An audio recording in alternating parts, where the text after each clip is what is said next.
Welcome to Stitching with Cindy Bots. Now, today I thought I'd do something a little bit different and we just talk about scraps and why do we keep them? Now, people think of scraps in different ways. Some people think of them as little itty bitties, other people think of them as any leftover fabric.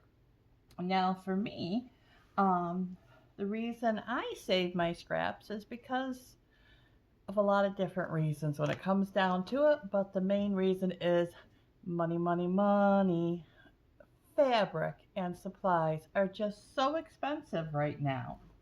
Now, with scraps, one of the things you can do is save money by using fabric that you already have so you're not buying more. I mean, your leftover fabric did cost you money, so you want to use that. That money is already spent, and you want to use that. But beyond that, why else would we want to? Well, before we get into some of those whys, I want to tell you what I think about my scraps and how I use them. Now, for me, scraps and leftovers can be any size. So if you're doing a quilt, let's say it's 80 by 80, and you have a wide back of 108 by 3 yards, 100 and another 108 approximately, you're going to have a lot of leftover backing fabric.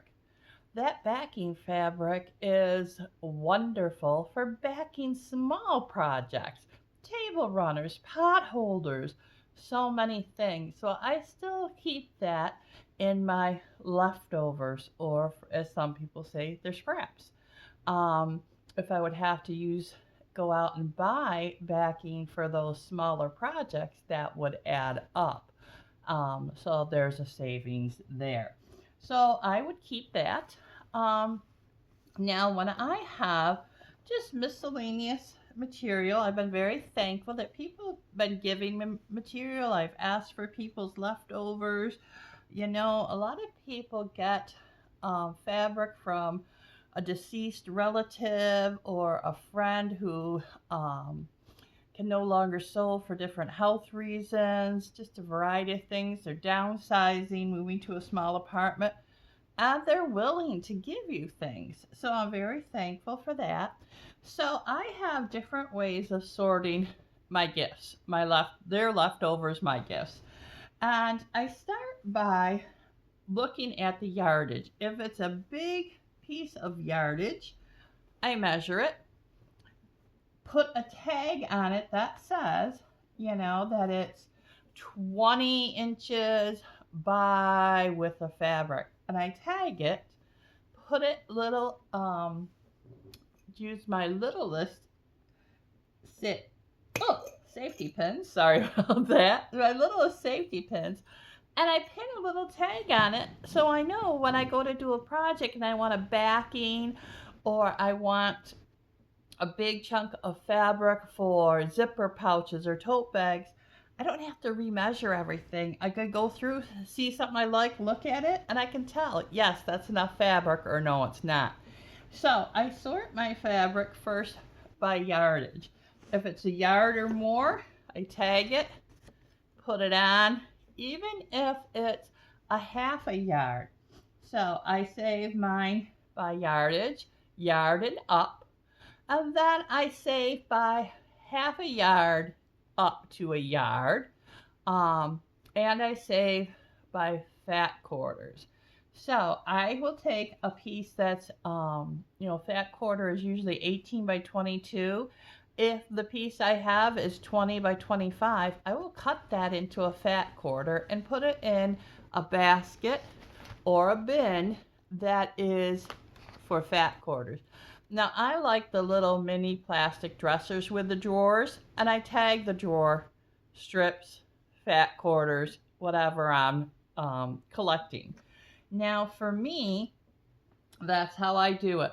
A yard with a fabric, yardage, and I do fat quarters, half yards, yardage, a yard, and beyond.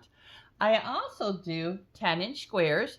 Now, when I'm saying 10-inch squares, if a piece of material is 12 and a half by 12 and a half, I will cut it into the 10-inch square and then put the rest in my 2.5-inch strip bin.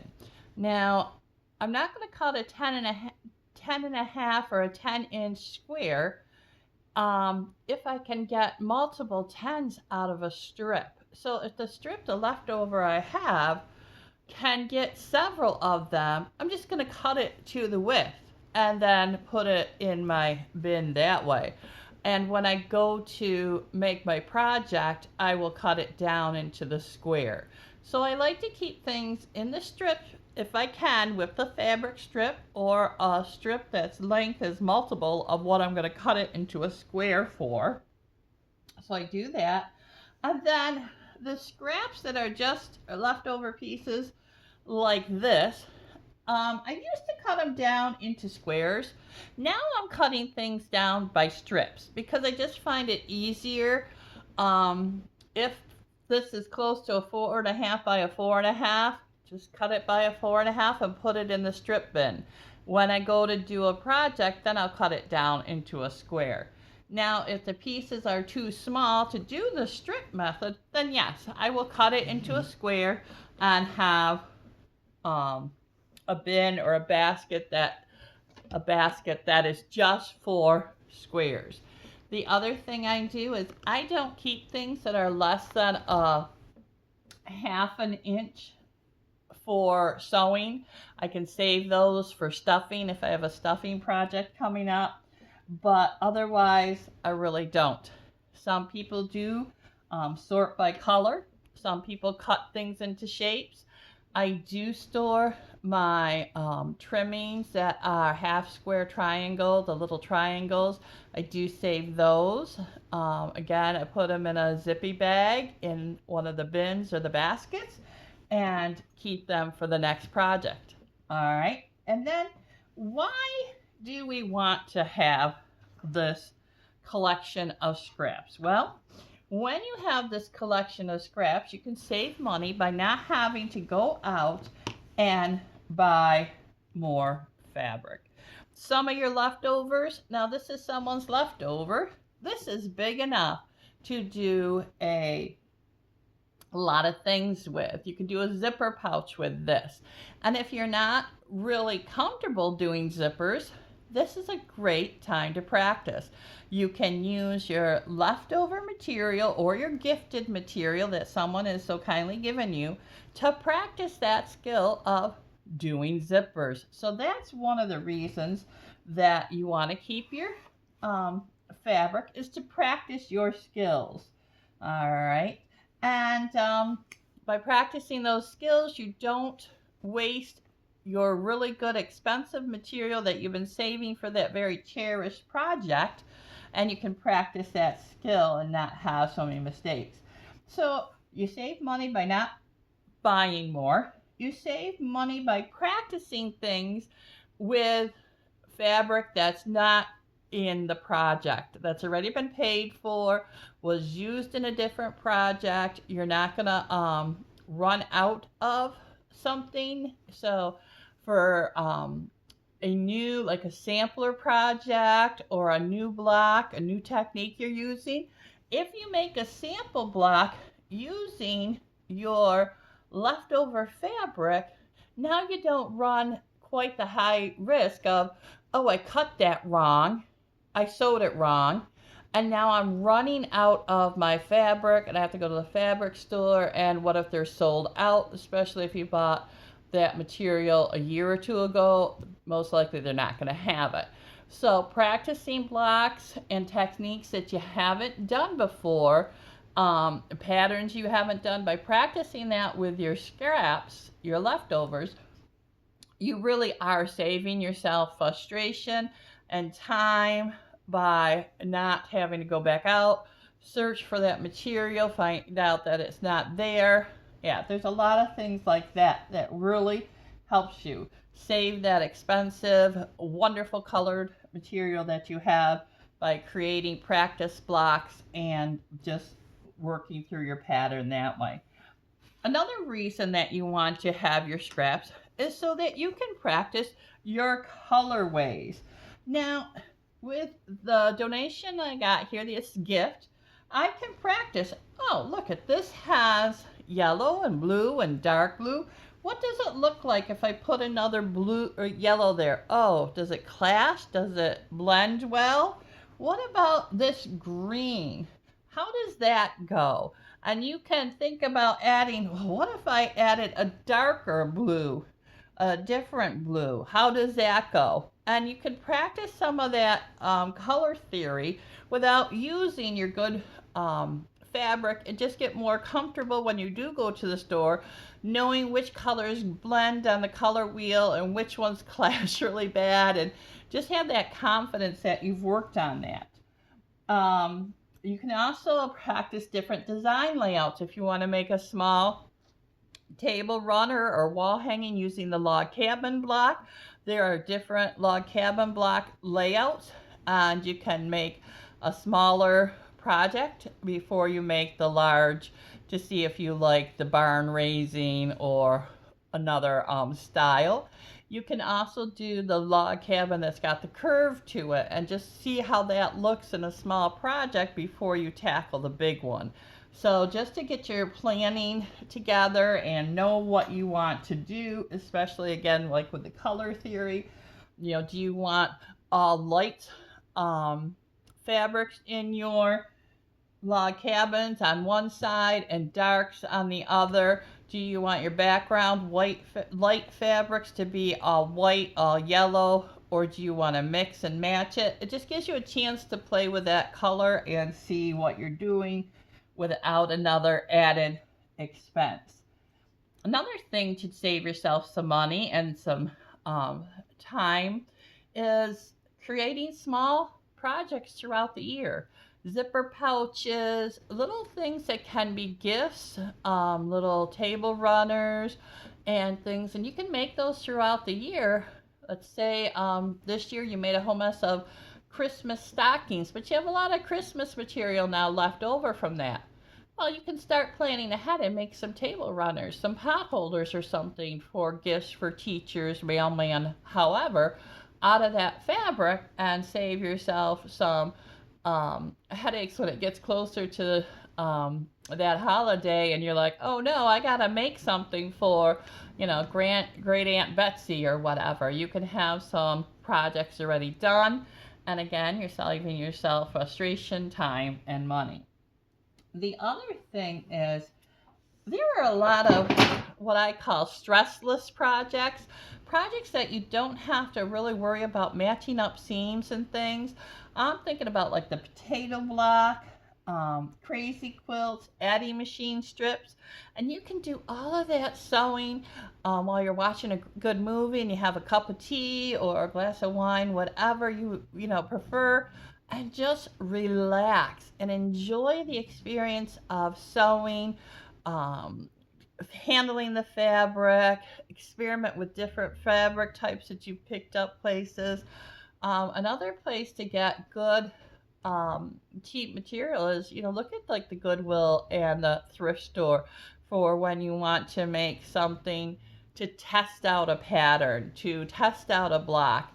And you can always use those for pot holders and different things like that.